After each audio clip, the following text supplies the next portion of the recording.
ये वीडियो देखने से पहले हमारे चैनल को सब्सक्राइब करें, लाइक करें और शेयर करें। गुड मॉर्निंग फ्रेंड्स, जय श्री राम, सत श्री अकाल, अस्सलाम वालेकुम। मैं मुकेश सहारण इंडियन एकेडमी के यूट्यूब चैनल में आपका हार्दिक स्वागत करता हूं। तो फ्रेंड्स, साइंस की क्लास को रेगुलर रखते हुए हम आगे कल हमने देखा था कि परमाणु पे अणु पे बात की थी कि परमाणु व अणु क्या होते हैं, उनके बारे में डाल्टन महोदय ने क्या बताया, क्या क्या उनके अंदर होते हैं। तो उसी परमाणु अणु को आगे हम कंटिन्यू जारी रखते हुए हमारा कौन सा परमाणु व अणु एटम एंड मॉलिक्यूल्स पे हमने बात की थी कि परमाणु व अणु क्या होते हैं। हमने बात की थी कि परमाणु के पदार्थ का वह छोटे से छोटा कण जिसे और विभाजित नहीं किया जा सकता और तोड़ा नहीं जा सकता, क्या कहलाता है? हमारा परमाणु कहलाता है, एटम्स कहलाता है। यानी वह छोटी सी छोटी इकाई पदार्थ की जिसे और नहीं विभाजित किया जा सकता, डिवाइड नहीं किया जा सकता, तोड़ा नहीं जा सकता, क्या कहलाता है? परमाणु। कहा था परमाणु स्वतंत्र अवस्था में नहीं पाया जाता। ये सारी की सारी बातें बताई हमें डाल्टन महोदय ने। परमाणु की खोज भी की डाल्टन महोदय ने की थी तथा डाल्टन महोदय ने परमाणु सिद्धांत दिया था जी, हमारा एटॉमिक थ्योरी दी थी हमें। उसी परमाणु सिद्धांत के अनुसार डाल्टन महोदय ने बताया था कि परमाणु स्वतंत्र अवस्था में नहीं रह सकता, वो अपने ही परमाणु या किसी अन्य परमाणु के साथ जुड़ी हुई अवस्था में पाया जाता है। परमाणु रासायनिक अभिक्रिया में भाग लेता है। रासायनिक अभिक्रिया जो बंद बन के आगे अनेक प्रकार के यौगिक बनते हैं, उनके अंदर हमेशा परमाणु भाग लेता है, अणु कभी भी भाग नहीं लेता। परमाणु का एक निश्चित रासायनिक द्रव्यमान होता है, एक फिक्स उसका एटॉमिक मास होता है, उसी को कहा जाता है परमाणु द्रव्यमान इकाई, एटॉमिक मास यूनिट शॉर्ट में लिखा जाता है AMU से। और वर्तमान में उसी परमाणु द्रव्यमान इकाई को कहा जाता है यूनिफाइड द्रव्यमान, स्मॉल यू लेटर से लिखा जाता है। तो हमने कुछ ऐसे परमाणु के बाद में पढ़ा था हमने अणु। अणु पदार्थ की वह छोटी सी छोटी इकाई है जो स्वतंत्र अवस्था में रह सकती है, पर अणु स्वतंत्र अवस्था में पाए जाते हैं जबकि परमाणु स्वतंत्र। देखो, इकाइयां दोनों ही छोटी है लेकिन परमाणु स्वतंत्र इकाई नहीं है जबकि अणु स्वतंत्र इकाई पाई जाती है। अणु के परमाणु के बाद में अगर हमें देखा जाए तो जो परमाणु होता है, इसी परमाणु के मूलभूत 3 कण होते हैं। परमाणु के मूलभूत 3 कणों से मिलकर बना होता है। मूलभूत 3 कणों से मिलकर बना होता है जी, कणों से मिलकर बना होता है। कह सकते हैं परमाणु 3 अवयव होते हैं, इसके 3 पार्टिकल्स होते हैं 3 छोटे कणों से। यानी परमाणु को और तोड़ा तो नहीं जा सकता, लेकिन परमाणु के अंदर क्या क्या चीज विद्यमान होती है, कौन कौन से कण प्रेजेंट होते हैं, वो ही 3 हमें। तो मूलभूत 3 कणों से मिलकर बना होता है। और ये जो 3 कण होते हैं, ये 3 कण होते हैं हमारे प्रोटॉन। कौन से? प्रोटॉन।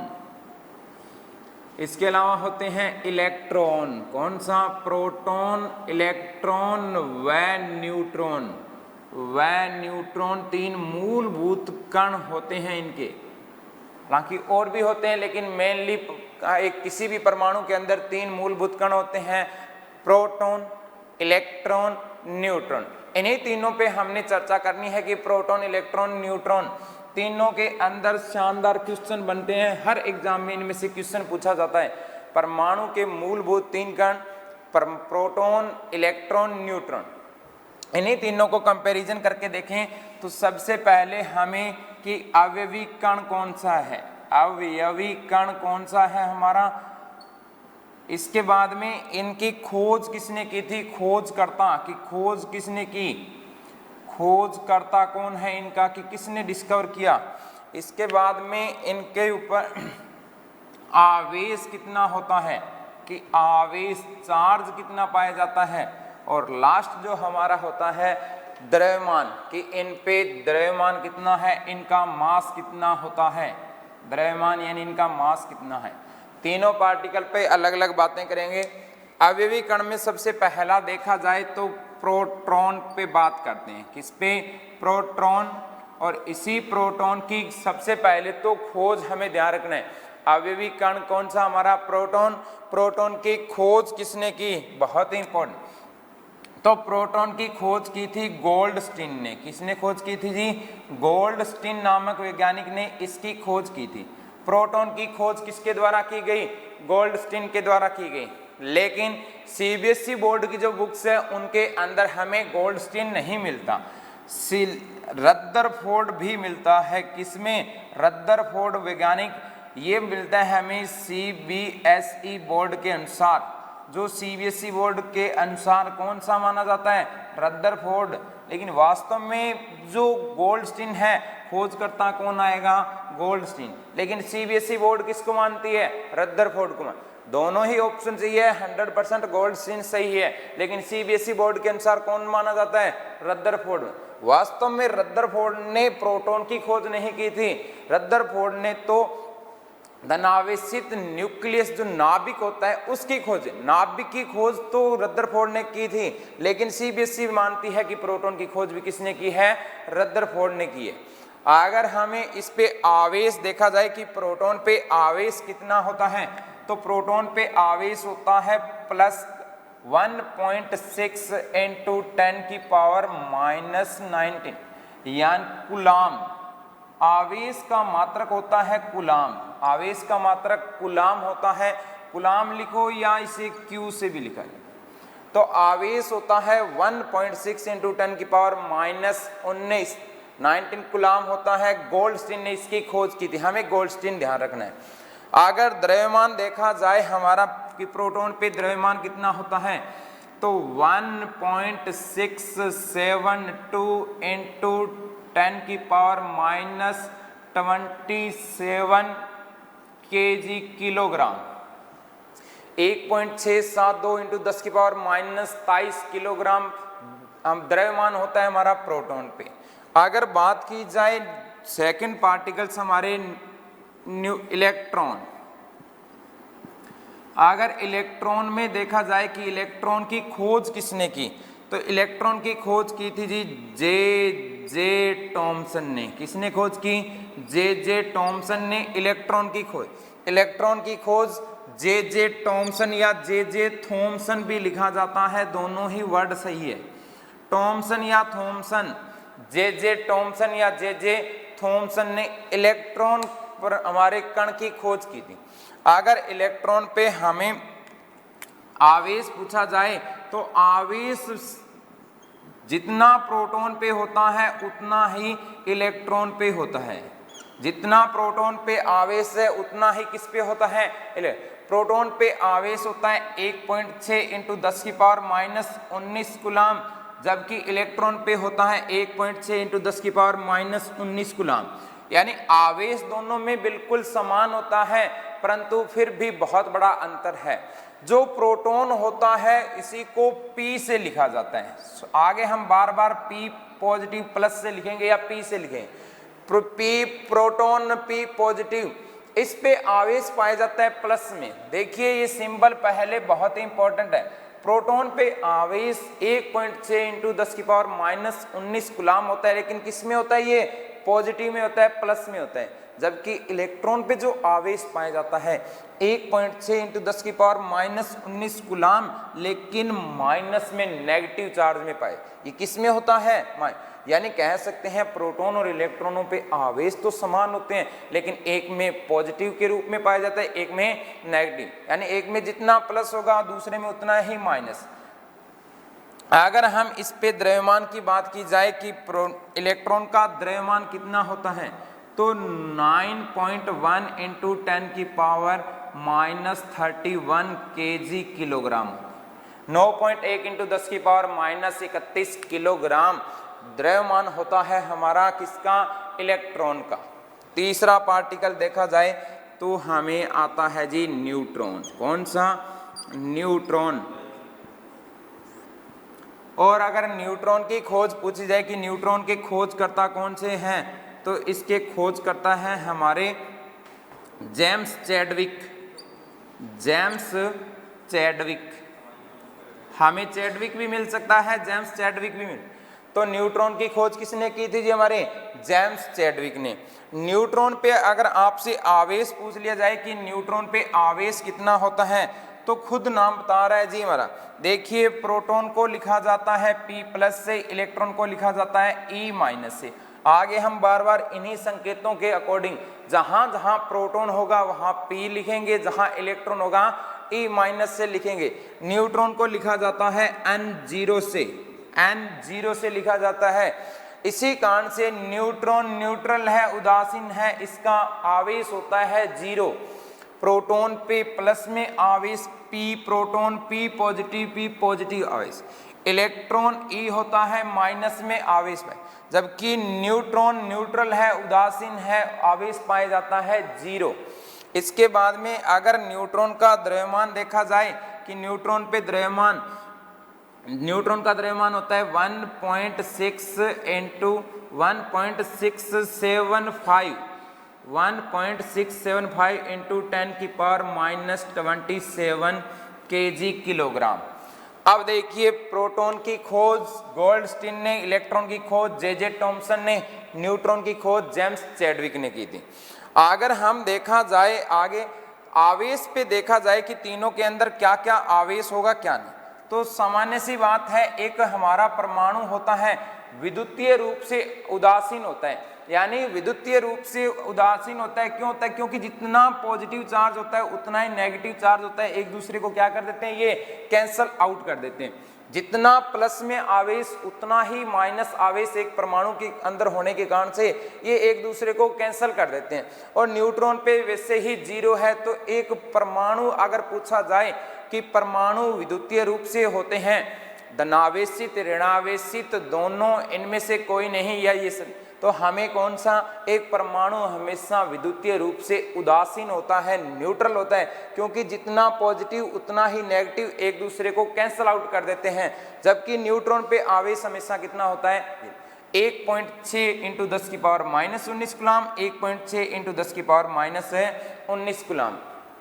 द्रव्यमान पे बात देखी जाए तो द्रव्यमान देखो, अगर हमें आवेश का पता चल गया तो द्रव्यमान कोई मुश्किल नहीं है, आवेश से थोड़ा सा ही आगे बढ़ना है। यहाँ देखिए 1.6 है, यहाँ पर भी द्रव्यमान में कितना है हमारे प्रोटॉन के अंदर?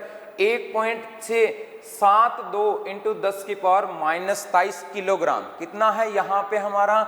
10⁻⁻23 किलोग्राम। बहुत ही ये हमारा प्रोटॉन का द्रव्यमान। अगर इलेक्ट्रॉन पे द्रव्यमान पूछा जाए तो 9.1 इंटू 10⁻31 किलोग्राम होता है। अगर न्यूट्रॉन का द्रव्यमान पूछा जाए तो प्रोटॉन से थोड़ा सा अधिक होता है, प्रोटॉन से स्लाइटली क्या होता है? ज्यादा होता है, हल्का सा ज्यादा। यहाँ देखिए 1.672 है, जबकि यहाँ 1.67 के बाद क्या है?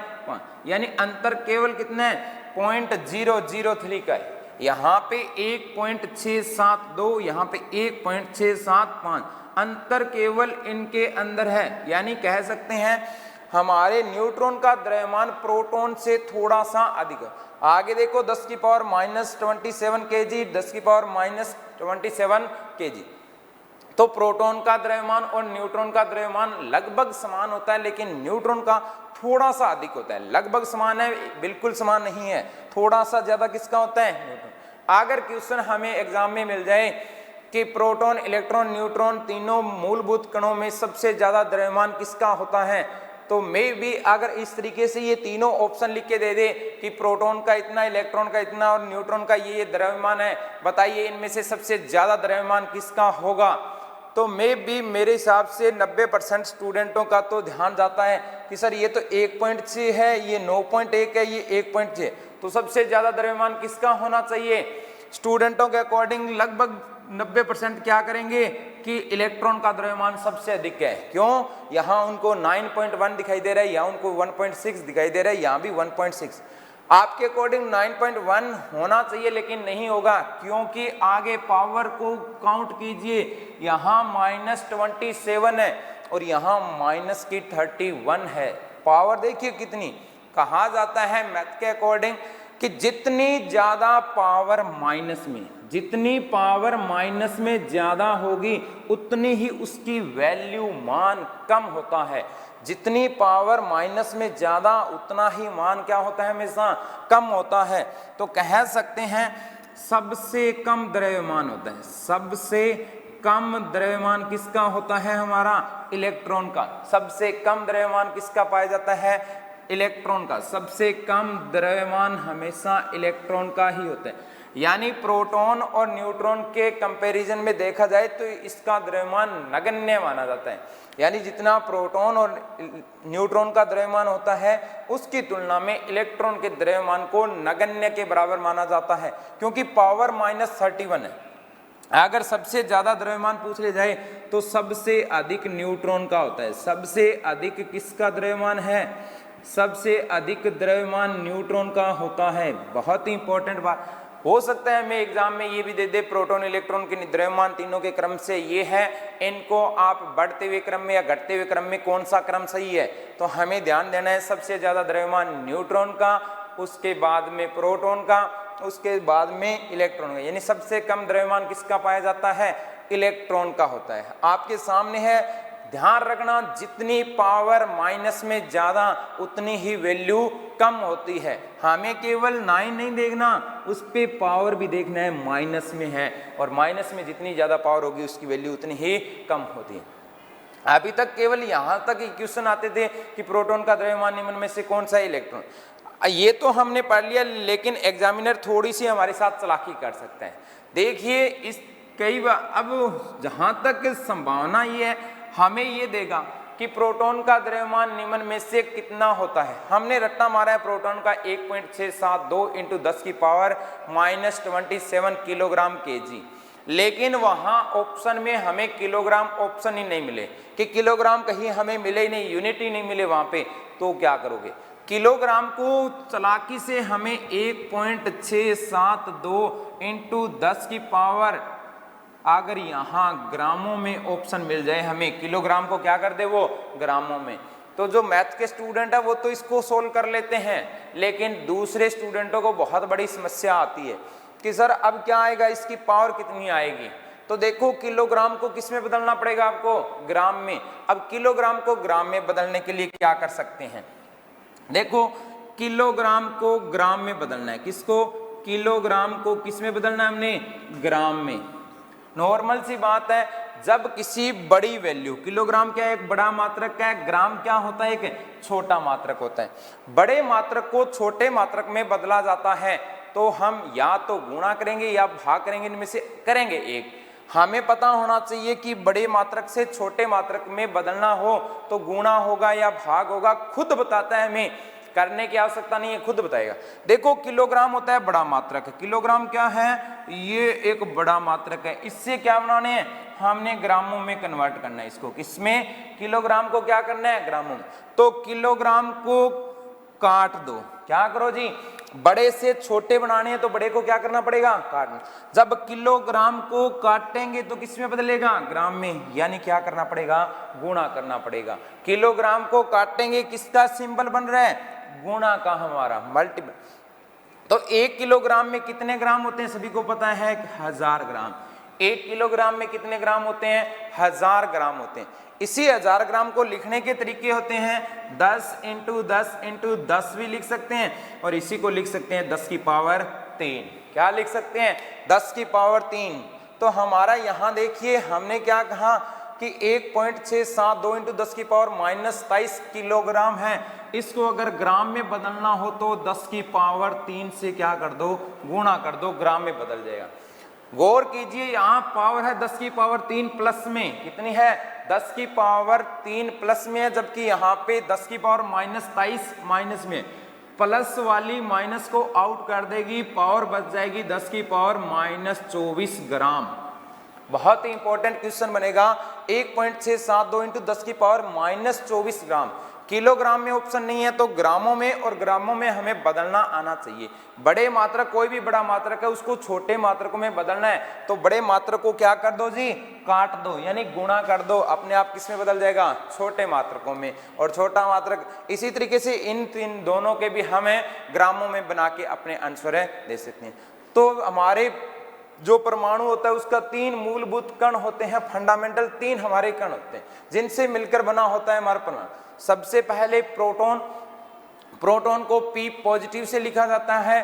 प्रोटॉन की जो खोज की थी जी हमारे, वो गोल्डस्टीन ने की थी, लेकिन सीबीएसई बोर्ड किसको मानती है? रदरफोर्ड। सीबीएसई बोर्ड के अनुसार कौन सा है इसका खोजकर्ता? रदरफोर्ड है। दूसरा इलेक्ट्रॉन, इलेक्ट्रॉन की खोज की थी जी जे टॉमसन या जे थॉमसन नामक वैज्ञानिक ने। इलेक्ट्रॉन को E- से लिखा जाता है। देखो इसमें P पॉजिटिव मतलब प्लस आवेश है, E- मतलब नेगेटिव है। N0 न्यूट्रॉन को लिखा जाता है N0 से, यानी न्यूट्रॉन पे आवेश कितना होता है, चार्ज कितना होता है? 0 होता है, न्यूट्रल होता है। न्यूट्रॉन की खोज की थी जेम्स चैडविक ने। प्रोटॉन पे आवेश पूछा जाए तो प्लस में पाया जाता है। विशेष बात है प्लस का 1.6 × 10⁻⁻19 कूलाम, जबकि इलेक्ट्रॉन पे अगर आवेश पूछा जाए तो माइनस का 1.6 × 10⁻19 कूलाम। यानी प्रोटॉन और इलेक्ट्रॉन पे आवेश तो समान होते हैं, परंतु एक में प्लस में पाया जाता है और इलेक्ट्रॉन में माइनस में पाया जाता है। जबकि न्यूट्रॉन न्यूट्रल है, उदासीन है, इसलिए उसका आवेश हमेशा कितना होता है? 0।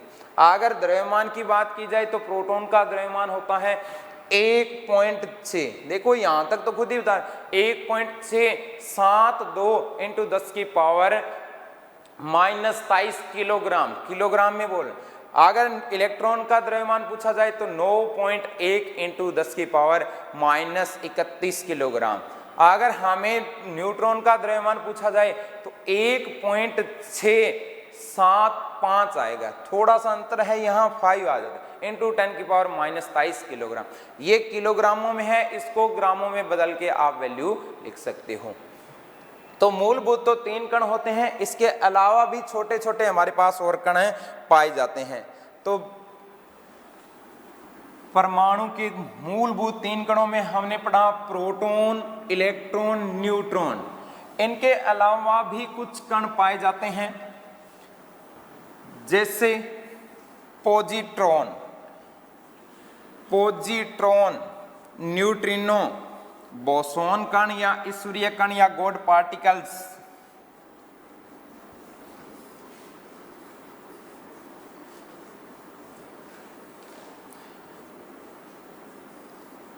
इसके अलावा देखिए हमारे पास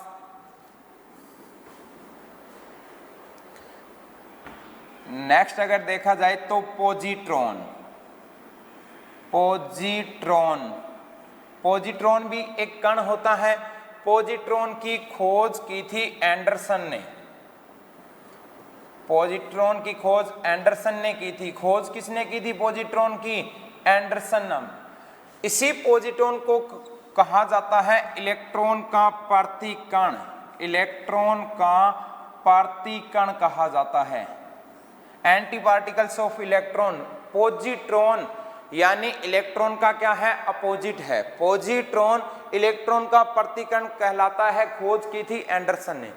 अगर इस पे आवेश पूछा जाए कि पॉजिट्रॉन पे आवेश कितना होता है, तो पॉजिट्रॉन पे आवेश पाया जाता है प्लस का 1.6 × 10⁻⁻19 कूलाम। आवेश कितना होता है पॉजिट्रॉन पे? देखो खुद नाम बता रहा है, पॉजी मींस पॉजिटिव वाला, पॉजिटिव यानी प्रोटॉन जैसा, पॉजी प्लस इलेक्ट्रॉन, पॉजी यानी प्रोटॉन प्लस इलेक्ट्रॉन। तो आवेश तो पाया जाता है प्लस का 1.6 × 10⁻⁻19 कूलाम, यानी प्रोटॉन जैसा। जबकि अगर द्रव्यमान देखा जाए इसका, तो द्रव्यमान पाया जाता है इलेक्ट्रॉन जैसा, 9.1 × 10⁻31 किलो, 9.1 × 10⁻31 kg किलो। कह सकते हैं पॉजिट्रॉन के अंदर आवेश तो प्रोटॉन जैसा, आवेश तो कैसा होता है? पॉजिटिव, जबकि द्रव्यमान कैसा होता है? इलेक्ट्रॉन जैसा। इसी कारण से इसे क्या कहा जाता है? पॉजिट्रॉन। प्रोटॉन जैसा आवेश होता है, इलेक्ट्रॉन जैसा द्रव्यमान होता है, तभी नाम क्या पड़ा? पॉजिट्रॉन। खोज की थी एंडरसन नामक वैज्ञानिक ने। इलेक्ट्रॉन का मोस्ट इंपोर्टेंट क्वेश्चन हमारे लिए यहाँ यही बनेगा कि इलेक्ट्रॉन का प्रतिकण कौन सा कहलाता है? किसका? इलेक्ट्रॉन का प्रतिकण यानी उसके विपरीत। इसके बाद में हमारे पास न्यूट्रिनो। न्यूट्रिनो भी छोटे छोटे कण होते हैं। न्यूट्रिनो की खोज की थी पाउली नामक वैज्ञानिक ने। किसने खोज की थी जी? पाउली नामक वैज्ञानिक ने खोज की थी। किसकी? न्यूट्रिनो की खोज पाउली नाम। इसमें जो आवेश होता है वो भी हमारा क्या होता है? नगण्य होता है जी। और द्रव्यमान भी क्या होता है? नगण्य होता है।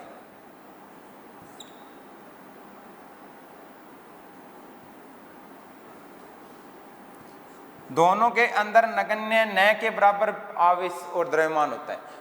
न्यूट्रिनो न्यूट्रल है दोनों में ही, न्यूट्रिनो न्यूट्रल है दोनों में ही, आवेश भी नगण्य है जबकि द्रव्यमान भी क्या होता है? नगण्य। तो ये छोटे छोटे हमारे कुछ पार्टिकल्स है, कुछ कण है जो कि हमारे परमाणु से संबंधित होते हैं। अगर इसी परमाणु के अंदर देखा जाए तो परमाणु के सेंटर के अंदर जो नाभिक होती है उसी में पाए जाते हैं प्रोटॉन व इलेक्ट्रॉन। क्या क्या पाए जाते हैं? प्रोटॉन व न्यूट्रॉन पाए जाते हैं। देखिए कैसे। एक परमाणु के अंदर अगर देखा जाए, कोई भी परमाणु हो तो इस परमाणु के अंदर सेंटर में होती है न्यूक्लियस केंद्रक। परमाणु को इस तरीके से दिखाए। ये जो सेंटर में होता है इसी को कहते हैं हमारा केंद्रक। क्या कहते हैं हम? केंद्र। इसी को कहते हैं नाभिक, न्यूक्लियस। परमाणु के नाभिक, और परमाणु के नाभिक में दो कण पाए जाते हैं। परमाणु के नाभिक में होता है प्रोटॉन प्लस न्यूट्रॉन। क्या क्या पाए जाते हैं? परमाणु के नाभिक में प्रोटॉन व न्यूट्रॉन। आगे हम बार बार लिखेंगे यहाँ पे P पॉजिटिव N0, यानी प्रोटॉन और न्यूट्रॉन कहाँ पाए जाते हैं? सम्मिलित रूप से परमाणु के नाभिक में पाए जाते हैं, केंद्र में पाए जाते हैं। जबकि जो इलेक्ट्रॉन होते हैं वो इनके बाहरी वर्ताकार कक्षाओं में, गोलाकार या वर्ताकार कक्षाओं में, निश्चित कक्षाओं में चक्कर लगाते हैं। ये होते हैं इलेक्ट्रॉन। क्या? इलेक्ट्रॉन। हमें ध्यान देना है, अगर हमें पूछा जाए किसी परमाणु के नाभिक में कौन कौन से कण पाए जाते हैं तो प्रोटॉन व न्यूट्रॉन पाए जाते हैं। कौन कौन से? प्रोटॉन व न्यूट्रॉन सम्मिलित रूप से हमेशा नाभिक के केंद्र में पाए जाते हैं। जबकि उसके चारों तरफ जो हमारे कक्षाएं, कोष बने होंगे उनमें इलेक्ट्रॉन भरे हुए होते हैं। ये इलेक्ट्रॉन यहाँ। अब हमें मोस्ट इंपॉर्टेंट क्वेश्चन आएगा, प्रोटॉन व न्यूट्रॉन को सम्मिलित रूप से, प्रोटॉन व न्यूट्रॉन को सम्मिलित रूप से, दोनों को सम्मिलित रूप से क्या कहते हैं जी? न्यूक्लियॉन कहा जाता है। क्या कहा जाता है? न्यूक्लियॉन। न्यूक्लियॉन कहा जाता है। बहुत ही इंपॉर्टेंट क्वेश्चन कहा जाता है, खास करके रीट वालों के लिए, कि हमें क्वेश्चन पूछा जाएगा परमाणु के नाभिक में पाए जाने वाले प्रोटॉन व न्यूट्रॉन को सम्मिलित रूप से क्या कहा जाता है, तो हमें न्यूक्लियॉन। क्वेश्चन दूसरे तरीके से भी आ सकता है कि परमाणु के न्यूक्लियॉन में कौन कौन कण से पाए जाते हैं। परमाणु के न्यूक्लियॉन में, न्यूक्लियॉन बोले तो हमारा केंद्र, इसी न्यूक्लियॉन में कौन कौन से कण पाए जाते हैं तो प्रोटॉन व न्यूट्रॉन को सम्मिलित रूप से क्या कहते हैं? न्यूक्लियॉन। यानी इसी केंद्र या नाभिक को क्या कहा जा सकता है? न्यूक्लियॉन भी कहा जा सकता है। तो ये बहुत इंपॉर्टेंट क्वेश्चन बनता है कि न्यूक्लियॉन में कौन कौन से कण प्रेजेंट होते हैं? हमारे प्रोटॉन व न्यूट्रॉन पाए जाते हैं। तो प्रोटॉन व न्यूट्रॉन कहाँ पाए जाते हैं? इसी नाभिक के अंदर पाए जाते हैं। अगर हमें देखा जाए, छोटी छोटी बातें हमें परमाणु के अंदर सबसे पहले थोड़ी पता होनी चाहिए कि परमाणु का द्रव्यमान क्या होता है, परमाणु के अंदर परमाणु क्रमांक क्या होता है।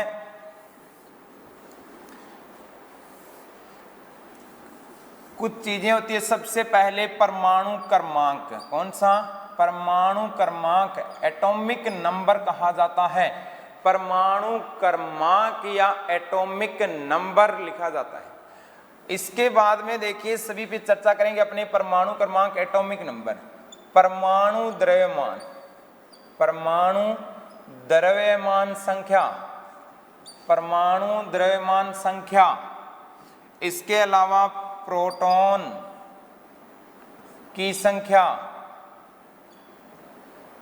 इलेक्ट्रॉन की संख्या, और न्यूट्रॉन की संख्या, न्यूट्रॉन की संख्या। अगर हमें किसी भी परमाणु के अंदर ये चीजें पता है तो हम उसके बारे में हर चीज बता सकते हैं। देखिए इनको लिखने का तरीका होता है, एक सिंबल होता है, बीच में मैंने लिख दिया x, यहाँ पे लिखा z और यहाँ पे लिख दिया a। यानी परमाणु क्रमांक जो होता है उसको किस रूप में लिखा जाएगा, z के रूप में। परमाणु द्रव्यमान संख्या को लिखा जाता है a के रूप में, प्रोटॉन को p प्लस के रूप में, इलेक्ट्रॉन को e माइनस के रूप में और न्यूट्रॉन को n0 के रूप में। कोई भी परमाणु हो हमें इस तरीके से एक एग्जाम्पल लेके चले हम, z क्या कहलाएगा, हमारा परमाणु क्रमांक। अब परमाणु क्रमांक क्या होता है, एटॉमिक नंबर क्या होता है, आगे और सारणी पढ़ेंगे उसमें हम देखेंगे कि जो 118 एलिमेंट्स तत्व खोजे जा चुके हैं, उन 118 एलिमेंट्स तत्वों को हर एक को अपना अपना एक अंक दिया गया है। ये नहीं है कि सीधा 118 तक 1, 15, 21, 25 ऐसे 1, 2, 3 से क्रम से हम चले। हर एक परमाणु को अपना निश्चित एक फिक्स एटॉमिक नंबर मिला है परमाणु क्रमांक कि उस आवर्त सारणी के अंदर उस परमाणु का अंक कौन सा है, स्थान कौन सा है, वो क्या कहलाता है, परमाणु। परमाणु क्रमांक हमेशा जो नीचे संख्या लिखी हुई होगी वो हमेशा किसको दिखाएगी, परमाणु क्रमांक को दिखाएगी। जबकि जो ऊपर संख्या लिखी हुई मिलेगी हमें, एग्जाम्पल करेंगे हम अभी, ऊपर संख्या लिखी हुई मिलती है वो हमेशा क्या मिलेगी हमें, परमाणु द्रव्यमान संख्या। क्या मिलेगी जी, परमाणु द्रव्यमान संख्या मिलेगी। क्या मिलेगी, परमाणु द्रव्यमान संख्या। कह सकते हैं परमाणु द्रव्यमान, ये जो नीचे जड परमाणु क्रमांक होता है ये ही कहलाता है हमारा उस परमाणु के अंदर प्रोटॉन की संख्या। कह सकते हैं एक परमाणु के अंदर प्रोटॉन की संख्या, जितना परमाणु क्रमांक होता है उतना ही उसमें प्रोटॉन की संख्या होती है। जितने परमाणु क्रमांक होगा उतने ही उनमें प्रोटॉनों की संख्या पाई जाती है। एक उदासीन परमाणु के अंदर कह सकते हैं जितना जड होता है उतना ही इलेक्ट्रॉन की संख्या होती है। क्या होती है उनमें, इलेक्ट्रॉन की संख्या। जितना प्रोटॉन की संख्या उतना ही इलेक्ट्रॉन। लेकिन उदासीन बोला है न्यूट्रल होना चाहिए। उदासीन का मतलब उस परमाणु के ऊपर प्लस माइनस में या कोई चार्ज नहीं लिखा होना चाहिए कि प्लस या माइनस नहीं लिखा होना चाहिए। क्या होगा, जितना परमाणु क्रमांक उतना ही प्रोटॉन की संख्या, उतनी ही इलेक्ट्रॉन की संख्या होती है। जबकि जो परमाणु द्रव्यमान संख्या होती है इसमें होता है प्रोटॉन की संख्या प्लस न्यूट्रॉन की संख्या। प्रोटॉन व न्यूट्रॉन की सम्मिलित संख्या को क्या कहा जाता है, परमाणु द्रव्यमान संख्या कहा जाता है। तो देखो हमारे सामने सारे के सारे फंडे क्लियर हो गए।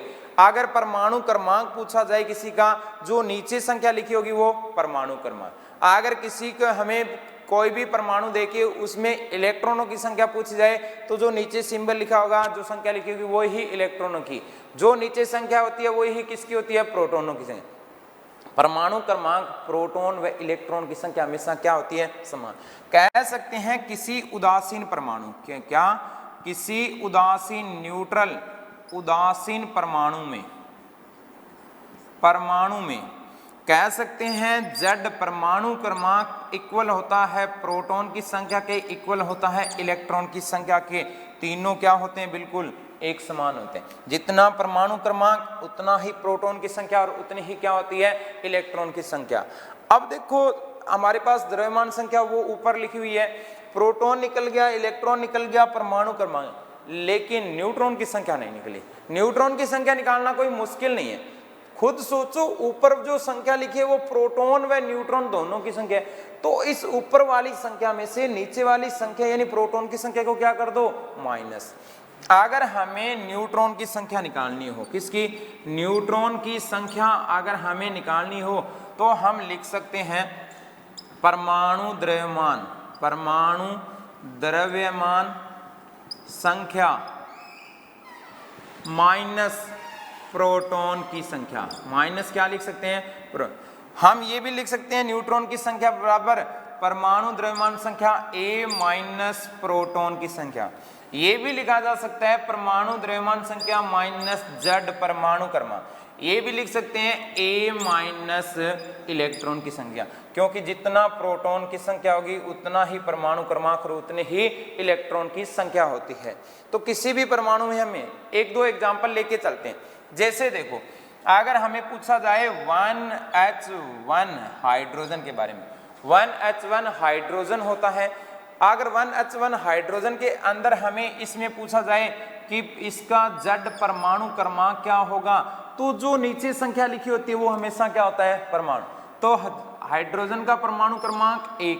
हाइड्रोजन में अगर प्रोटॉन की संख्या पूछ ली जाए कि इस हाइड्रोजन में प्रोटॉन की संख्या, तो जो नीचे संख्या लिखी होगी वो क्या होगी, हमेशा प्रोटॉन की संख्या। तो प्रोटॉन की संख्या कितनी होगी, 1। अगर हमें हाइड्रोजन में इलेक्ट्रॉन की संख्या पूछी जाए तो कितनी होगी, 1। खुद बता रहे हैं जो नीचे संख्या होती है वही परमाणु क्रमांक, वो ही प्रोटॉन की संख्या और वो ही क्या कहलाती है, इलेक्ट्रॉन की संख्या। लेकिन अगर हमें द्रव्यमान संख्या पूछ ली जाए कि हाइड्रोजन परमाणु में द्रव्यमान संख्या कितनी है, तो जो ऊपर संख्या लिखी होगी वो क्या होगी, द्रव्यमान संख्या होगी। अब देखिए अगर न्यूट्रॉन की संख्या निकालनी हो, किसकी, न्यूट्रॉन की संख्या निकालनी हो, तो क्या करेंगे, ऊपर वाली संख्या में से नीचे वाली संख्या को माइनस करना है। सीधा सा फंडा ध्यान रखना है, ऊपर वाली संख्या में से नीचे वाली संख्या माइनस कर दो, तो 1 ऊपर है नीचे भी है, 1 - 1 क्या आ जाएगा, 0। तो हाइड्रोजन के अंदर न्यूट्रॉन की संख्या कितनी होती है, 0 होती है। और एग्जांपल देखते हैं, अगर हमें पूछ लिया जाए 6 कार्बन 12, 6 कार्बन 12 के अंदर अगर हमसे पूछा जाए प्रोटॉन, इलेक्ट्रॉन, न्यूट्रॉन, तो देखो इसके कार्बन के अंदर हमें Z परमाणु क्रमांक पूछा जाए तो जो नीचे संख्या लिखी होती है वो क्या कहलाती है, Z परमाणु क्रमांक 6 होती है। अगर हमें इसी कार्बन के अंदर पूछा जाए प्रोटॉन की संख्या, तो जो नीचे संख्या लिखी होती है वो क्या होगी, प्रोटॉन की संख्या 6। अगर इसी कार्बन के अंदर हमें इलेक्ट्रॉन की संख्या पूछी जाए तो कितनी होगी, 6। इसी कार्बन में अगर हमें न्यूट्रॉन की संख्या पूछ ली जाए तो देखिए ऊपर वाली संख्या में से नीचे वाली संख्या माइनस कर दो, 12 में से 6 गए, कितने रह जाएंगे, 6। और अगर द्रव्यमान संख्या पूछी जाए हमें तो जो ऊपर संख्या लिखी थी वो क्या मिलेगी, द्रव्यमान संख्या। एक और एग्जांपल करते हैं,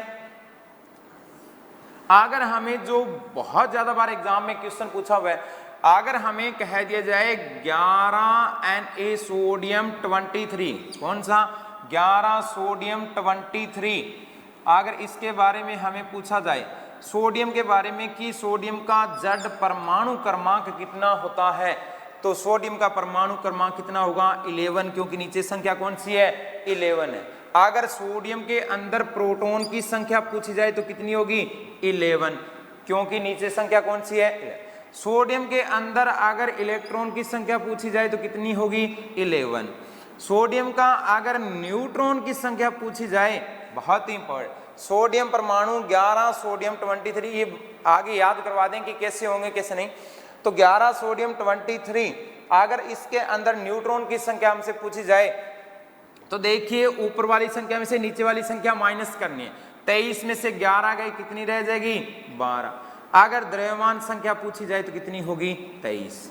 तो ये प्रोटॉन, इलेक्ट्रॉन, न्यूट्रॉन, द्रव्यमान संख्या निकालने के हमारे पास तरीके होते हैं कि इस तरीके से हमने ये निकालते हैं। आगे की वीडियो में हम जारी रखेंगे इन्हीं परमाणु के अंदर परमाणु मॉडल क्या होते हैं, किस किस ने कौन कौन से मॉडल दिए, उन मॉडलों के अनुसार हम जो इलेक्ट्रॉन्स, प्रोटॉन, न्यूट्रॉन उनको कहाँ कहाँ किस तरीके से भरे जाते हैं, वो सारी बातें हम नेक्स्ट वीडियो के अंदर करेंगे। अभी के लिए इतना ही। अगर ये वीडियो आपको अच्छा लगे तो ज़्यादा से ज़्यादा इसे लाइक करें, शेयर करें, सब्सक्राइब करें। धन्यवाद।